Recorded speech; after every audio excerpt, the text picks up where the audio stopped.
Mikado Act 2 by W.S. Gilbert, and also to Paradise Lost by Milton. In the Powell-Backerneck case, the High Court of Justice, Queen's Bench Division of England, dealing with a case of extradition of a Polish national, referred to Victor Hugo's great novel Les Miserables. In the United States of America, in the case of Gavin Grimm, the U.S. Court of Appeals for the Fourth Circuit referred to and reproduced the poem Famous by the Palestinian-American writer Naomi Shihab Nye.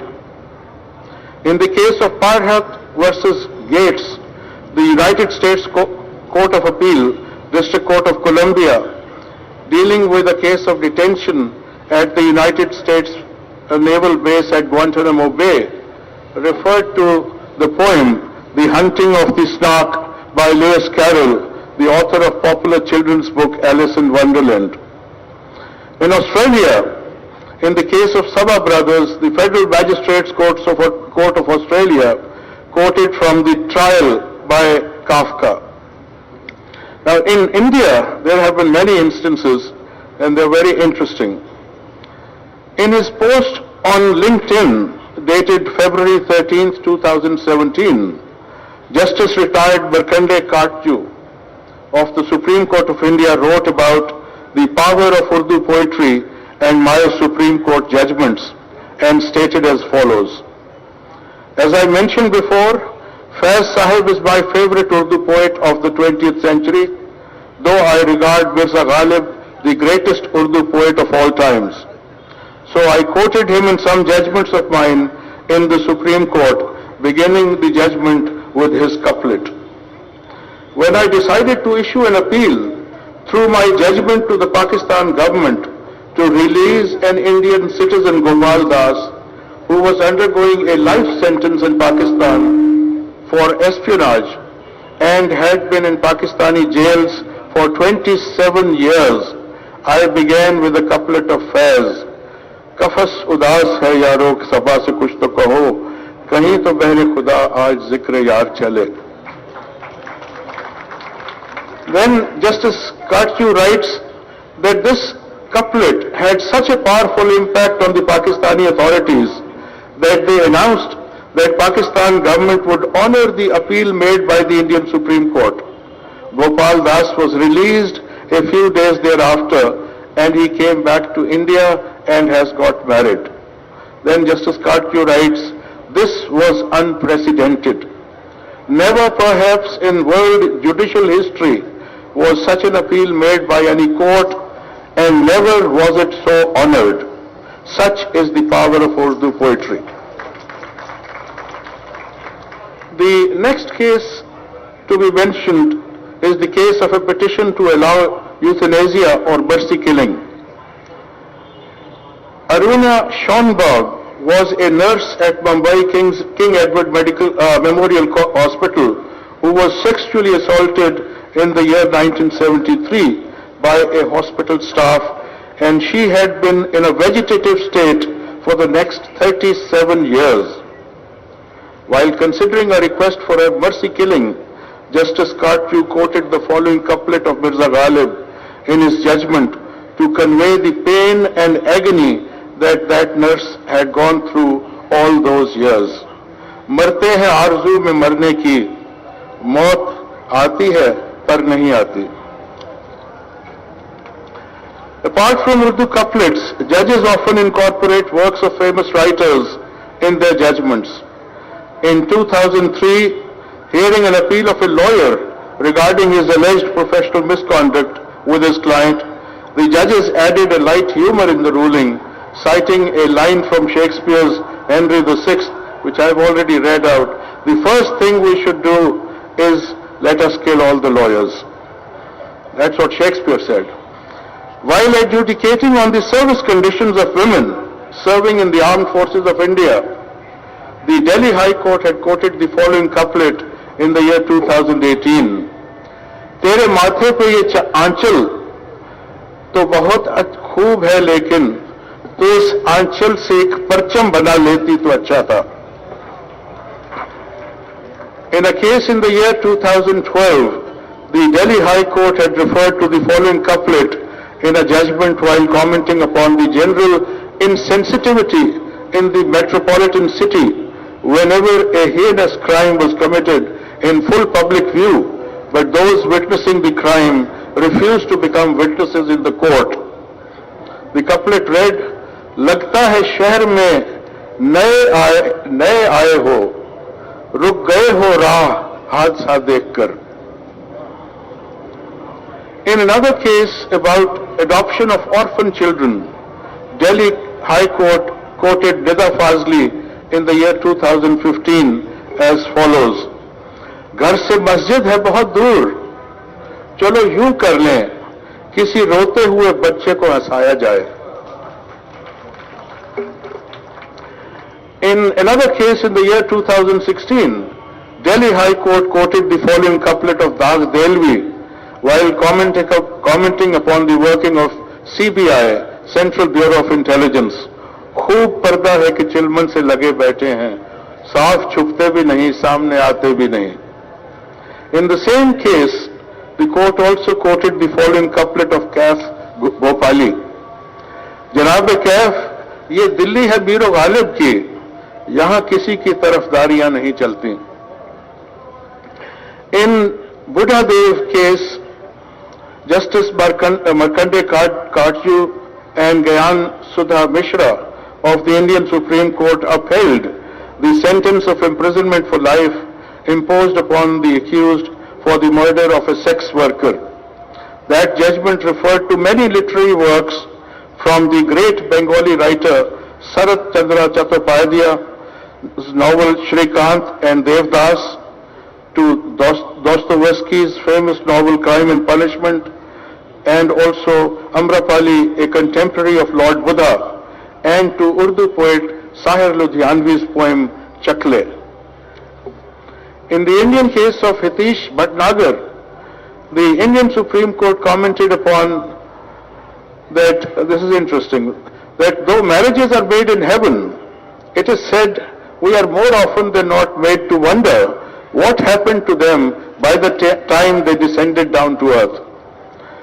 While concluding the judgment in that case of a divorce action, the court quoted George Eliot's novel Adam Bede and observed, and quote, this is the quotation, "We conclude by quoting the great poet George Eliot, who said, 'What greater thing is there for two human souls than to feel that they are joined for life, to strengthen each other in all labor, to rest on each other in all sorrow, to minister each other in all pain, to be one with each other in silent, unspeakable memories at the moment of last parting.'"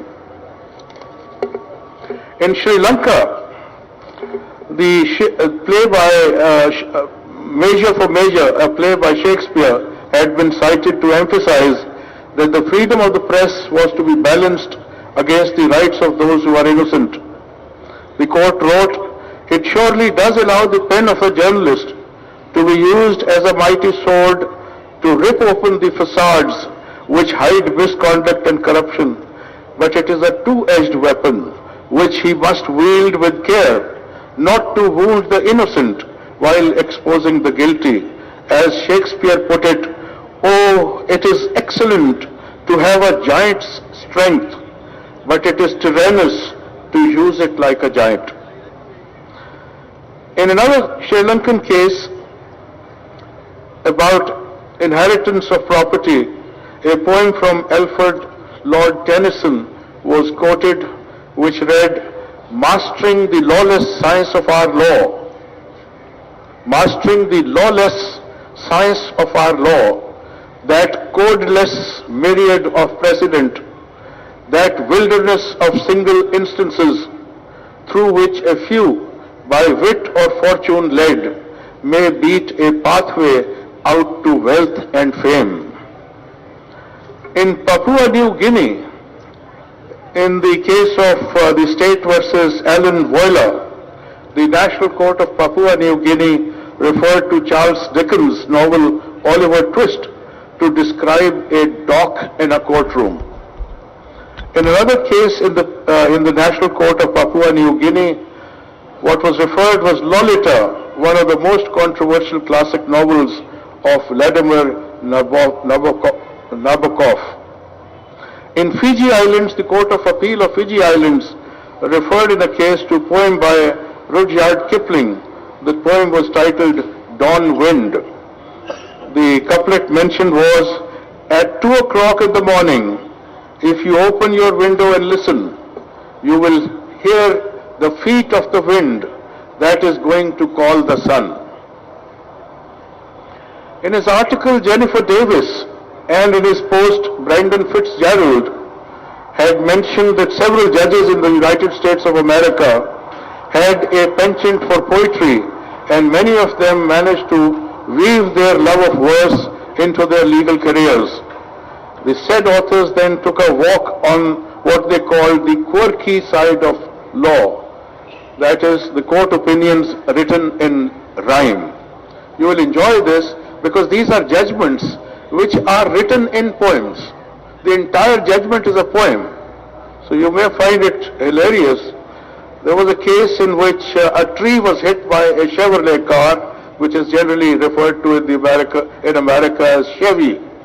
A Chevy hit a tree, the tree was damaged. The owner of the tree filed a suit for damages against the driver, the owner, and the insurer. This was the case of Fisher versus Lowe. A tree was hit and damaged by a car carelessly driven, and the owner of the tree had sued the owner, driver, and insurer of the car for damages. The trial court passed its judgment in lyrical form and observed as follows. This is hilarious. A wayward Chevy struck a tree whose owner sued defendants 3. He sued car's owner, driver 2, and insurer for what was due. For his oak tree that now may bear a lasting need for tender care. And then the poem goes on and the decision was given, and an appeal was filed against the decision. The appellate court also wrote a judgment in poem. This again is interesting. The appellate court referred to Joyce Kilmore's well-known poem Trees and said, "We thought that we would never see a suit to compensate a tree, a suit whose claim in tort is pressed upon a mangled tree's behest, a tree whose battered trunk was pressed against a Chevy's crumpled crest, a tree that faces each new day with bark and limb in disarray, a tree that may forever bear a lasting need for tender care. Flora lovers, though we 3," the judges are talking about themselves, that we are also flora lovers. Flora lovers, though we 3, we must affirm the court's decree. The next case is even more hilarious. This is also in poem. Among the best-known judicial lyricists, we call them judicial lyricists. Among the best-known judicial lyricists is retired Justice Michael Eakin, who served on the Supreme Court of the Commonwealth of Pennsylvania. In Little versus Schultz, a contract claim in which the buyer of 2 emus sued the seller when the birds failed to procreate. The buyer had bought a couple of emus to breed chicks from them and to sell them and to make a lot of money. But the birds, unfortunately, were sterile, or probably they didn't procreate. So the buyer sued the seller. The court writes in the judgment form, the emus is a bird quite large and stately, whose market potential was valued so greatly that a decade ago it was thought to be the boom crop of the 21st century.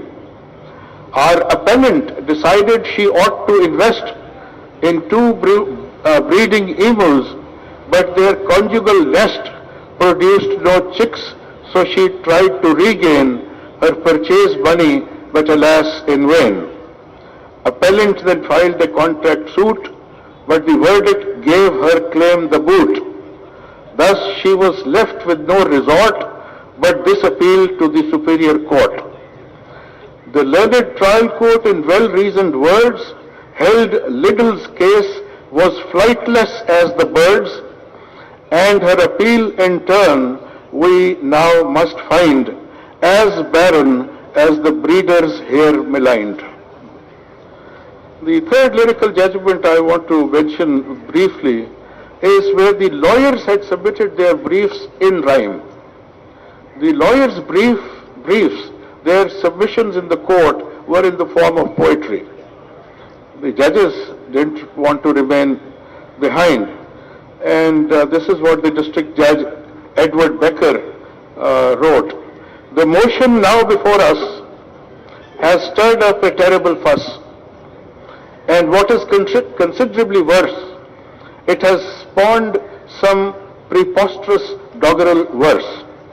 Then it goes on, and the end part is, overwhelmed by this outburst of pure creativity, we determined to show an equal proclivity, hence this poem in the form of verse, even if not of the caliber of St. John Peirce. The next topic that I briefly want to refer to is that in Pakistan also, there have been judges who have been referring to literature. In Pakistan, there have been judgments in which Mr. Justice Jawad S. Khaja, Justice Chaudhry Ijaz Ahmed, and some other judges have referred to Persian couplets of Hafiz Shirazi and Sheikh Saadi, Urdu couplets of Allama Iqbal, and Punjabi couplets of Bulle Shah. I too had ventured in this field and had frequently referred to some masterpieces from English literature, having decided about 57,000 cases over the last about 22 years. I cannot recount all the instances where I had quoted from great literary works, but for the present purposes, I may refer only to a few of my recently rendered judgments. In the case of 18th and 21st constitutional amendments, I quoted Francis Bacon and Khalil Gibran's poem on children and Groucho Marx's observation. This was a case of military courts, and I refer to Groucho Marx, who had said, military justice is to justice what military music is to music. In the case of Ishaq Khakwani about Articles 62 and 62 and 63 of the Constitution, I quoted George Bernard Shaw, Abraham Lincoln, Montesquieu, and William Shakespeare. In the blasphemy case of Musammat Asiya Bibi, I quoted from Shakespeare in the following words: blasphemy is a serious offense, but the insult of the appellant's religion and religious sensibilities by the complainant party, appellant was Musammat Asiya Bibi, insult of the appellant's religion and religious sensibilities by the complainant party, and then mixing truth with falsehood in the name of the Holy Prophet Muhammad, peace be upon him, was also not short of being blasphemous. It is ironical that in the Arabic language, the appellant's name Asiya means sinful. Asiya is written with Alif Mada or with An. The one with An means sinful. But in the circumstances of the present case, she appears to be a person, in the words of Shakespeare's King Lear, more sinned against than sinning. In the Panama Papers case,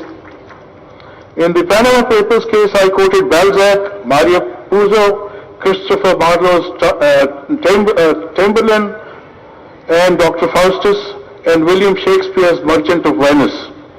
In the contempt case against Prime Minister Gilani, I quoted from John Donne's For Whom the Bell Tolls, had reproduced Khalil Gibran's poem on crime and punishment, and also had reproduced Pity the Nation by Khalil Gibran. And with an apology to Khalil Gibran, the circumstances of the case persuaded me to add a few lines of my own to the latter poem. I don't want to read that poem, it's a bit longish, when I said, pity the nation that achieves nationhood in the name of a religion, but pays little heed to truth, righteousness, and accountability, which are the essence of every religion. Pity the nation that proclaims democracy as its policy but restricts it to queuing up for casting of ballots only and discourages democratic values. Pity the nation that measures honor with success and respect with authority, that despises sublime and cherishes mundane, that treats a criminal as a hero and considers civility as weakness, and that deems a sage a fool and venerates the wicked. Pity the nation that adopts a constitution but allows political interests to outweigh constitutional diktat. Pity the nation that demands justice for all but is agitated when justice hurts its political loyalty. Pity the nation whose servants treat their solemn oaths as nothing more than a formality before entering upon an office. Pity the nation that elects a leader as a redeemer but expects him to bend every law to favor his benefactors. Pity the nation whose leaders seek martyrdom through disobeying the law, than giving sacrifices for the glory of law, and who see no shame in crime. Pity the nation that is led by those who laugh at the law, little realizing that the law shall have the last laugh. Pity the nation that launches a movement for rule of law, but cries foul when the law is applied against its bigwigs, that reads judicial verdicts through political glasses, and that permits skills of advocacy to be practiced more vigorously outside the courtroom than inside. Pity the nation that punishes its weak and poor, but is shy of bringing its high and mighty to book. Pity the nation that clamors for equality before law, but has selective justice close to its heart. Pity the nation that thinks from its heart and not from its head. Indeed, pity the nation that does not discern villainy from nobility. This is what I wrote. I want to refer to two pieces from my judgments. I'm sorry, one should not quote oneself, where you will find that a normal subject was tried to be transformed into some kind of literature. There was a gentleman called Dilbar. He liked a girl, he wanted to marry her, she refused. He killed her by giving a stab blow in her chest. He was sentenced to death. Ordinarily, a judge would start his judgment, the Dilbar appellant had killed such and such lady, and he was sentenced to death by the trial court, and hence this appeal before this court. Now, I decided to play on the word Dilbar. His name was Dilbar. So I started my judgment. Dilbar appellant is a lady killer, but of a different kind. After failing to win over the heart of his beloved through his amorous pursuits or masculine charms, he reached her heart through the blade of a dagger. And for such heartless killing, he was sentenced by the trial court to death. So a normal sentence can even be transformed into something appealing to a person interested in literature. The next case was very sensitive. There was a gentleman from Pakistan, a young boy, went to France to study, fell in love with a French girl, got married to her, they produced a boy. The boy was 5 or 6 years old, they were living in France, and then marriage, unfortunately, hit turbulence. Unfortunately, later on, a divorce followed. That gentleman from Pakistan brought that boy to Pakistan surreptitiously in a clandestine manner, and then that French young lady followed him to Pakistan, and after many months of search through the help of the local police, the boy was found, the man was found, they were brought to the court. The matter before me came as a matter of custody of the child.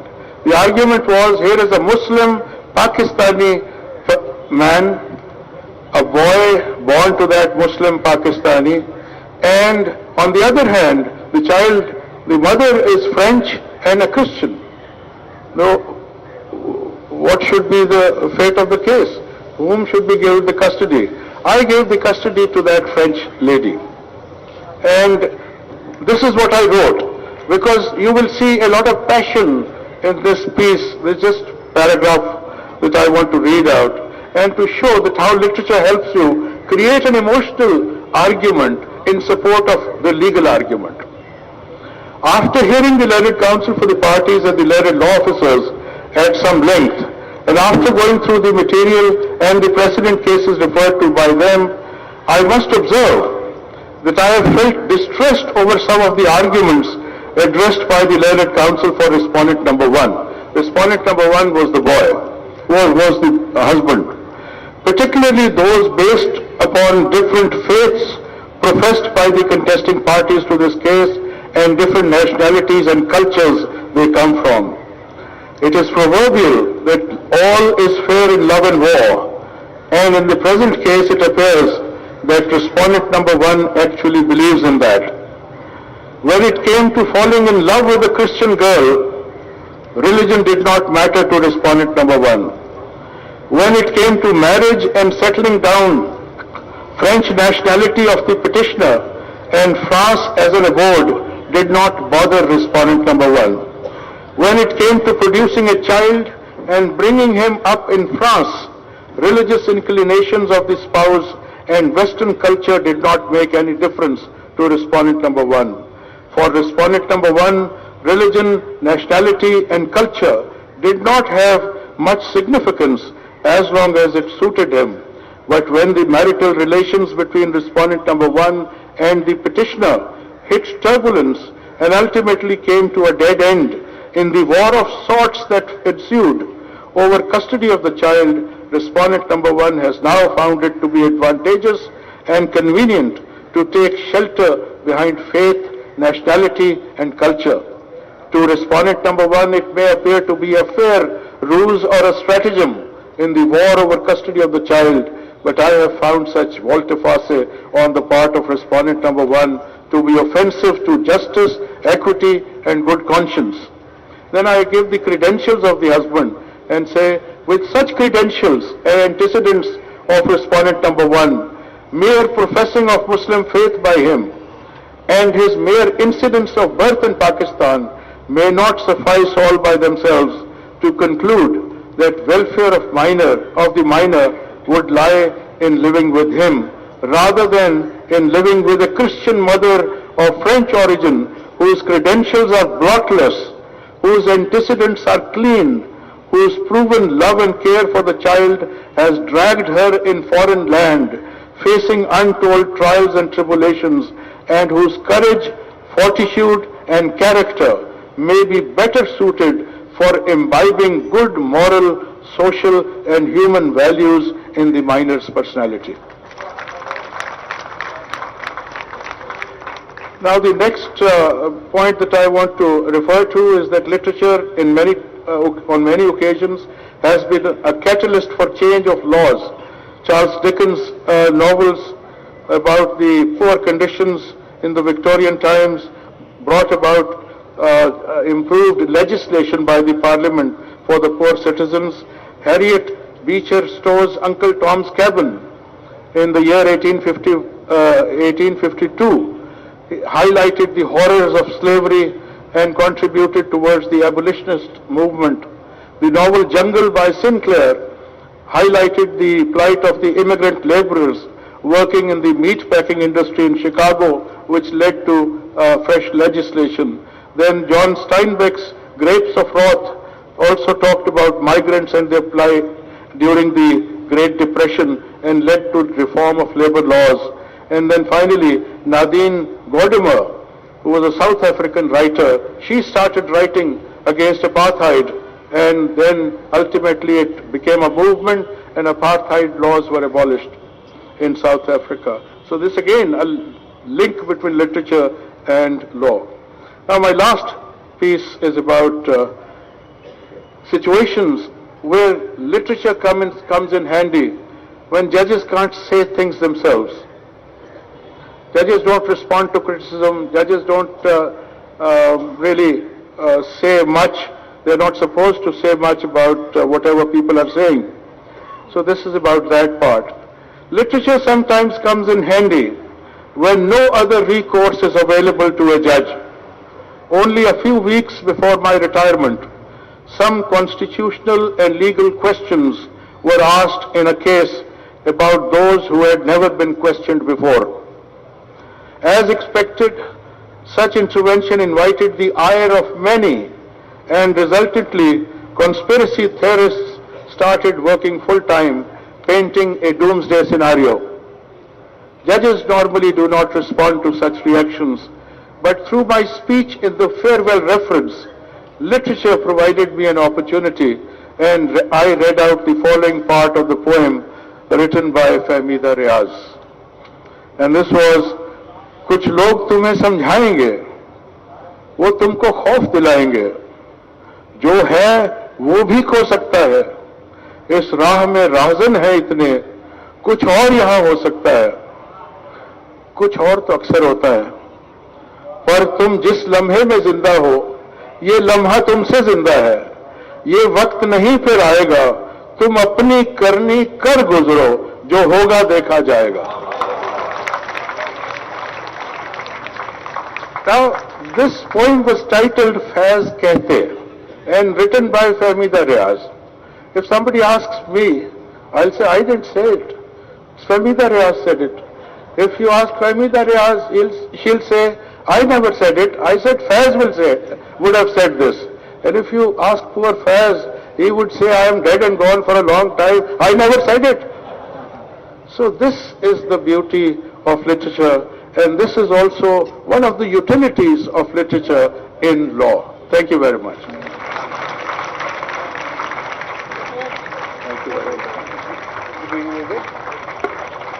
Thank you so much, Chief Justice Asif Saeed Khosa. I think the whole audience enjoyed your words of wisdom, of poetry, of humor and prose. Thank you once again. Without further ado, I would like to call on our keynote speaker. It's my pleasure to have Dr. Maliha Lodhi with us today. Dr. Maliha Lodhi, until recently, was Pakistan's ambassador and permanent representative to the UN in New York, and she was the first woman to represent Pakistan at the UN. She was also the first woman in Asia to become the editor of a national daily newspaper. The Time magazine nominated her as one of the 100 people in the world who will help shape the 21st century, the only one from Pakistan.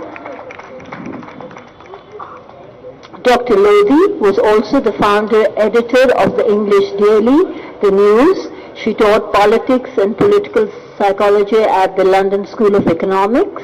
She also taught at the Quaid-e-Azam University in Islamabad. She is the author of 2 books, Pakistan's Encounter with Democracy and The External Challenge. She also edited a volume titled Pakistan Beyond the Crisis State, published in 2011. She is the recipient of the Pakistan's Award of Hilal-e-Imtiaz for public service in Pakistan. Ladies and gentlemen, a big round of applause for Maliha Lodhi.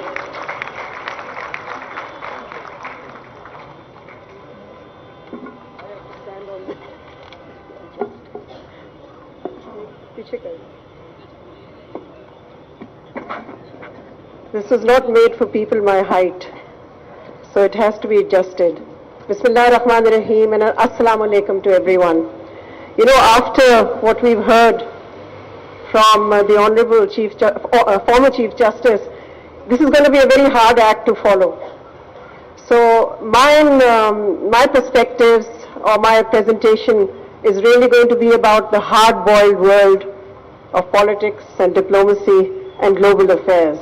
So forgive me, there isn't going to be much poetry in this, but I hope that this will help you understand a very important aspect of diplomacy that I feel is undervalued, underdeployed, and underappreciated in our country.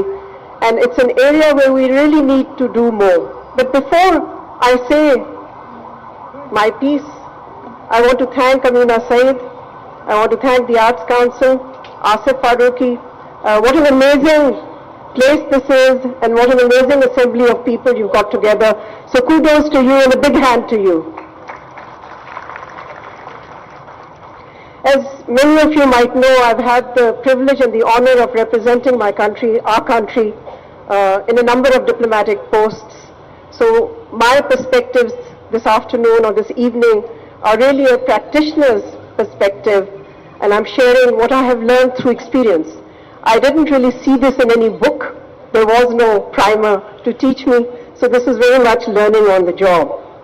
But before I really turn to some of my own personal experiences, I do want to talk about the overall international environment, which is so crucial for the conduct of our diplomacy and which should shape the way we conduct our foreign policy. So I will mention a few of these features of the global landscape because I think they have a bearing on my topic of discussion today. First, of course, we confront a much more complex and an interconnected world, which is in profound transition, but one that offers new opportunities. The very concept of power has undergone a transformation. It is no longer military and economic strength that are the only determinants of a country's global weight. Increasingly, of course, these are important, military and economic strength, but increasingly they have to be supplemented and augmented by what is called soft power. They have to be reinforced by a capacity that we have to develop to set the narrative and actually to win the narrative internationally. So let me now turn to 6 broad features which I will very quickly enumerate of the global environment that have a bearing and should shape our diplomatic efforts. First, obviously, we live in a much more multipolar world. So there isn't just one or two or a handful of countries that we have to focus on. Multipolarity means that we must have multiple relationships. And for multiple relationships, we've got to do a lot of reaching out to lots of countries out there. And this means that we have to really develop the skills to reach these many multiple centers of different kinds of power. A second feature is that increasingly in this multipolar world, the preferred mode of alignment for countries is not alliances anymore, but networks or coalitions of like-minded countries on a particular issue. So in other words, Pakistan will need to align with one set of countries on one set of issues and a different set of countries on a different set of issues. And you have to have the ability to do this quickly because global issues move at lightning speed. 3, we have to navigate a much more competitive global environment where the world is in hyperdrive. And this means that countries that are unable to be agile, adaptive, and nimble are going to find themselves marginalized. So you've got to be quick on your feet, you've got to move very fast. Number 4, the opinion of foreign publics counts much more than ever before. If a country is to build overall public goodwill and a positive image to promote cooperation across a number of issue areas. In any case, the conduct of diplomacy was never about men in grey suits just interacting with each other in smoke-filled rooms. It was never like that. Perhaps at a century that we were not around, it may have been, but no longer. The opinion of foreign publics matter even more now that citizens' voices are amplified by digital platforms and digital technology. And this brings me to the 5th important aspect of the global landscape. The dynamics that have been unleashed by the information and the digital age. This, of course, means that the image of a country is being shaped by a number of diverse sources of information and different kind of outfits. And managing this information landscape is an imposing challenge. It's formidable. And this naturally needs special skills, but it also offers opportunities to a country to get its message out and to influence a variety of different kinds of constituencies abroad, globally. But remember, the same opportunities are also available to a country's adversary or competitor. They too can use these platforms to spread deliberately false characterization of the country, fake information, fake news. I mean, we live in the era of fake news, And they can also spread certain stereotypes about a country which can be damaging. So this means that you have a twofold challenge. You have to first get your own message out, and you also have to deal with people out there who are deliberately trying to create or spread disinformation about our country. And in this digital deluge, obviously the challenge is great. A sixth thing, this is the last feature I want to mention. This is a macro trend which is impacting the world and creating a new environment for the conduct of foreign policy and diplomacy. And this is the transformation going on of the global economy. The global economy, as we all know, is much more interdependent, much more interconnected through cross-border supply chains and manufacturing, and of course a much more globalized financial system. And in this setting, branding, those who come from a business background in the audience will understand this immediately. Branding becomes critical, which is why nations brand themselves. Because if they want to create an impact in global markets, they brand themselves. They use their commodities, what they produce, their music, their art, and all sorts of other resources, soft power resources, in order to brand themselves. You have seen, I'm sure, on television, international television networks, countries like Malaysia doing branding campaigns, amazing Malaysia. Other countries call themselves incredible or use all kinds of superlatives to brand themselves. So this also means that they are deploying soft power in order to put forward who they are and of course to advance their goals. Now against this backdrop of the international environment undergoing so much change, increasingly our diplomacy should be about shaping public perceptions abroad in support of our strategic goals, whether they are security goals or the promotion of trade, investment or tourism. And public perceptions which help in advancing traditional foreign policy goals as well as trade and investment are influenced by a number of institutions out there internationally. They could be think tanks, academia, the media, civil society, human rights organizations, and corporate business entities. So successful diplomacy today requires an imaginative outreach to all of them, all of the above, especially engagement with the intellectual forces that can shape public thinking about a country. Sometimes, as I'm sure you all are aware, it takes a report coming out of a human rights organization or a think tank to shape a certain view about a country, which could be good, which could be bad. And then the media runs with that report and tickers are run on that basis, and it creates a perception, again, good or bad. So in a world where popular moods also shift quickly, diplomacy has to be quick, fast, nimble, and imaginative. I think the most important word that I have learned in diplomacy is imagination, which links us to the other festival. Diplomats who are not imaginative lose the game. They lose the audience. So you have to use your imagination to stay abreast of shifting popular opinion and to capture other people's imagination. Because if you don't do that and you just stand up to give a boring speech, which is written to you or written for you by a bureaucrat, you're not going to win any hearts and you're not going to win any minds. So, you've got to connect with the audience. Now, some of this may sound pretty basic to many of you, but I have found that often it's the basics that are the most consequential. They're the ones that really matter in the long run. Let me now say a few words about soft power, because soft power is a word that's entered our lexicon. We use it all the time. But, we don't pause to think, what does it really mean?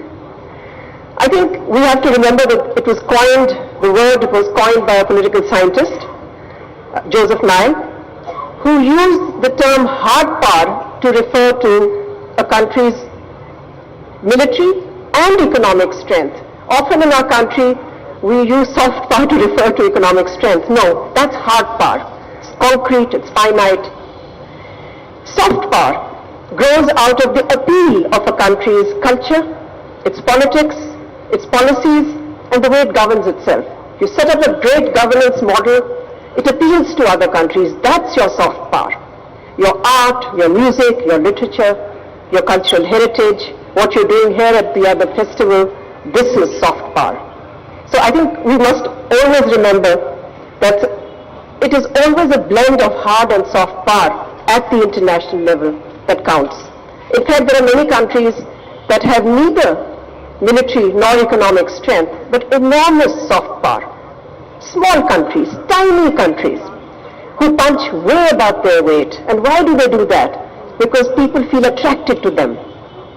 They have an appeal that goes beyond trade, goes beyond bullets and tanks and planes, but through their music, through their art, they're able to appeal to people. But you know, having represented Pakistan, and I will now turn to a more informal way of conversing with you, having represented Pakistan in both bilateral and multilateral positions, I have been struck by how effective public diplomacy and soft power can be. And yet, as I said before, we undervalue it, we underdeploy it, and we underutilize it. Somehow, we have a very staid, and if I may say so, boring way of conducting diplomacy. Diplomacy has to be conducted in a completely different way to win hearts and minds, especially when you have to change the narrative about your country, when your country is stuck in a certain narrative that others have set for you and others have defined for you. You have to break out of that. How do you break out of that? So I think there is a need for our foreign ministry, there is a need for our diplomats to learn new skills. And I would propose a course at the Pakistan Foreign Training Academy called Know Your Country. Know your country and step out of Islamabad and hear the voices in Karachi, hear the voices in Faisalabad, see your local artisans, see what you produce, see how you sing, see how you dance, and see both folk culture as well as different expressions of culture. That is Pakistan's soft power. And I want to give a few examples. I mean, I don't for a moment want to suggest that others in diplomacy have not used soft power. They have. But I think we need to use it much more as part of a systematic policy, which we are lacking in. So let me start with, I'll just give two examples, two illustrations. I have several, but I'll give only two. The first relates to my last assignment, which was as my country's ambassador at the United Nations. And I was shocked and surprised to find that global stage, you can't get a better global platform than the United Nations in New York. 193 countries are represented there. So you showcase your country before the world from one platform. And I was shocked that cultural diplomacy had never really been deployed there. We had never had an art exhibition. We had never had what I tried to do by inviting Rahat Fateh Ali Khan to sing in the halls of the UN General Assembly. The first time a Pakistani concert was held in the UN General Assembly, and I requested Rahat Saab, please start with Allahu. So imagine that Allahu was echoing in the halls of the UN General Assembly for the first time in the history of the United Nations. And it was a very proud moment. So coming back to how did it help Pakistan? Okay, so you had a concert, big deal.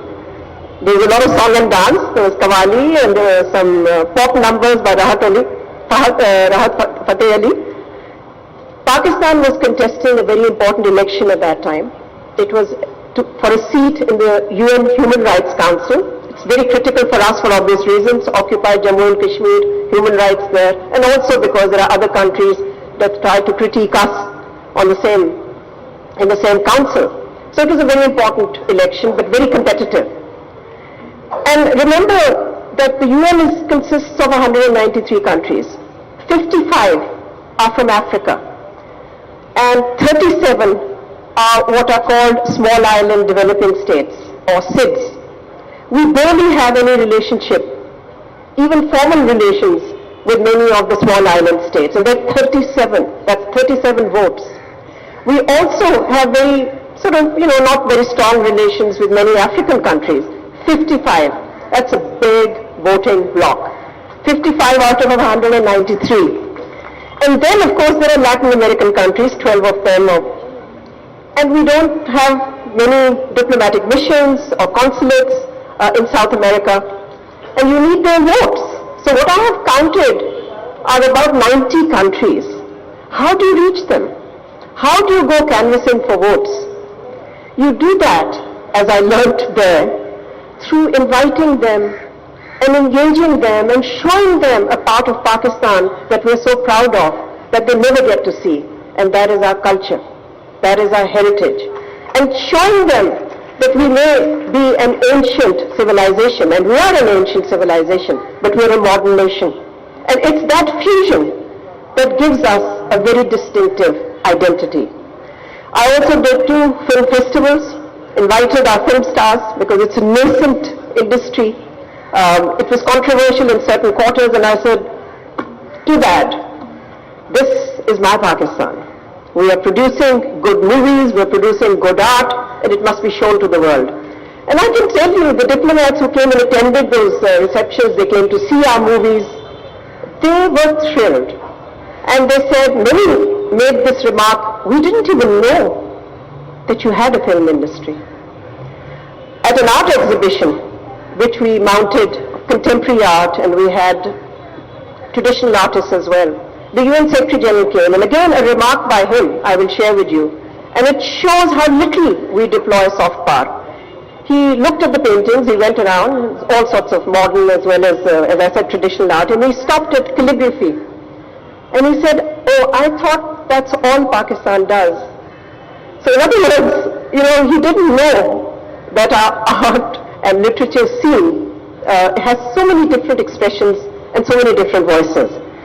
So coming back to this election, this concert, and we also organized the first ever celebration of Eid at the United Nations. And we had our usual Eid khana, bangles, henna, and we took Pakistan into the United Nations in that way, giving people a flavor, again, of who we are.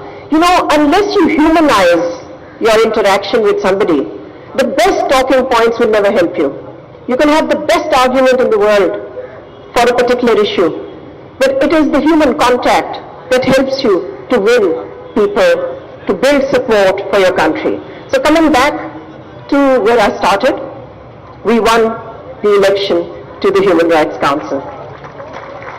And I sent a WhatsApp to Rahat Fateh Ali saying, thank you, because you contributed to this diplomatic victory. So, I think another example, and I will close because I know my time is limited, is a very different one and has to do with public diplomacy. And this was the time that I served as ambassador in Washington. The Prime Minister at that time was the late Benazir Bhutto, and Pakistan was under multiple sanctions by the United States. Nothing new. We've always been through this, good times and not so good times, peaks and troughs, ups and downs in our bilateral relations. So multiple sanctions. But the late Prime Minister was able to convince the US President of that time, Bill Clinton, to remove some of the economic sanctions and to also return to us a lot of military equipment that had been embargoed by the United States, including our F-16s, for which we had paid money, so they didn't give us the planes and they didn't give us our money back. So this was an initiative that was being cooked at that time. And here was the challenge. While Bill Clinton had agreed and had conveyed that to our Prime Minister, this needed a legislative initiative in Congress. And for that, the Clinton administration had limited influence because it was a Democratic administration and the 2 houses of Congress were controlled by Republicans. So there was so much they could do. So it was the embassy in Washington. I was heading that with my team, and I had a very capable team. I was very fortunate. We were given the task of heavy lifting to go out there and build support for Pakistan so that we could get this amendment passed in the Senate and in the House of Representatives. Now this was tough. And what did we learn? We learned that without public diplomacy, you cannot advance your foreign policy goal, because at that time the foreign policy goal was this, to try to get the amendment so that the sanctions would be lifted or at least reduced and that we would get most of our embargoed equipment, and of course the end of economic sanctions. So what did we do? First of all, obviously, we lobbied with the members of Congress. That was obvious. But we also went to the think tanks. We made sure that the experts in the think tanks spoke in our favor. We went and talked to the media, ensured that editorials were written in Pakistan's favor, saying that this is unjust. Why should the United States keep Pakistan's money and not give its equipment? You have to be fair with Pakistan. And we also went to a number of pressure groups that are influential, especially amongst right-wing political parties. I myself, for example, addressed the National Rifles Association, of all things, the NRA, which is for guns control in the United States, something that I completely don't believe in at all. But I had to do it. So why did I do that? Because they helped shape opinion of many members of Congress at that time. So really, you can see the range of institutions and groups that we had to reach out to through public diplomacy. So this, for me, was an eye-opener. As I said, I had no book that I could refer to which taught me how do you get a legislative initiative that you want for your country through the US Congress. Well, as I said, you can't rely on governments. So let me close with a real passionate appeal that unless we deploy the best part of our country, which is our soft power, and identify our soft power resources, our diplomacy can never be as effective as it should be. We are up against many challenges in the world. These challenges are not easy. Countries move according to their interests, there's no doubt about that. But increasingly, if you win over their publics, and if you create goodwill about your country, and people start feeling comfortable about your country, you will begin to advance your foreign policy goals. Other countries have done it. Other countries do it systematically. They spend a lot of money. Of course, this does require money. But I would say that unless our bureaucrats in Islamabad get out of Islamabad and out of their offices and go and experience the beauty of culture, the beauty of our literature, the beauty of our movies, our dramas, our television, our music, our dance. And if you don't want to do dance, other ways in which you can project this.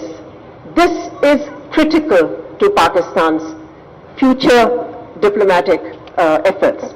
I'll conclude with, I don't have a very profound quote, but I will say something that, there is an organization in London, they are coming out with a report on 60 countries and what their soft power ranking is.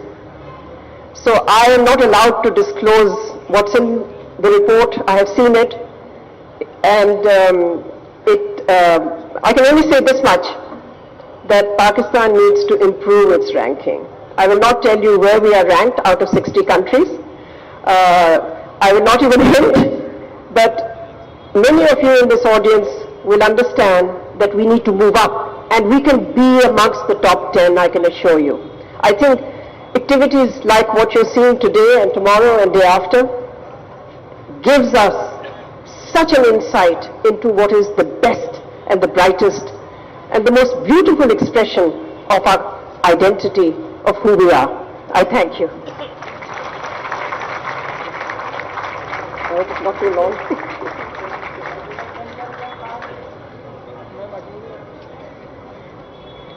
Thank you so much, Dr. Milia Lodi, for sharing your thoughts and experiences at the UN.